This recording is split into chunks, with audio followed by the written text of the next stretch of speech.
Yo, time for hermeneutics in the Honda. Okay, this is a big mistake that a lot of people make when they're reading the Bible and interpreting the Bible, and that's assuming, just getting really hung up on the idea that the whole Bible is definitely trying to accomplish one goal or trying to do one thing, and just getting so obsessed with that idea that we have actually let the grand agenda of Scripture kind of override the meaning of individual passages.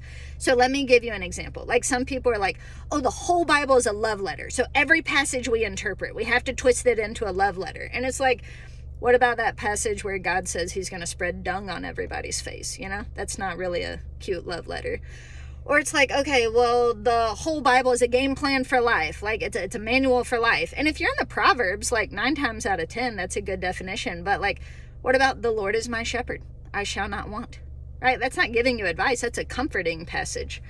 Or some people are like, okay, well, all of Scripture, it's always about God.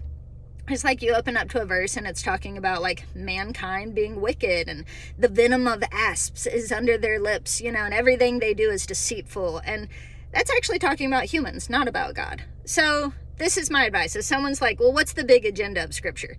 I would say it depends on the passage, right? God does a lot of different things with a lot of different passage. And just like whenever I talk to you, I don't want to go ahead and assume I know what you're doing before I hear your words, right? Like, I want to listen to your words and be like, oh, well, today you're trying to accomplish this with your words. So this is my advice. Just read the passage first, figure out what God's goal in that passage is, and then secondly, back up and say, how does that connect with the grand goals of all of Scripture?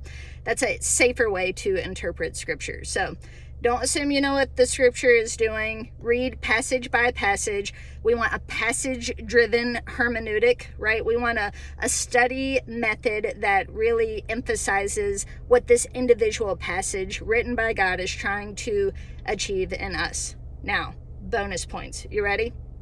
If I had to, if you twisted my arm and said, well, really, what is every passage trying to do? Ultimately, I would say it's trying to transform us into the image of God, into the image of the Son of God, Jesus. But the way it does that is sometimes encouragement, sometimes a love letter, sometimes a smack on the wrist, right? So a lot of various different ways. So have a passage-driven hermeneutic. That's my advice for you. Later.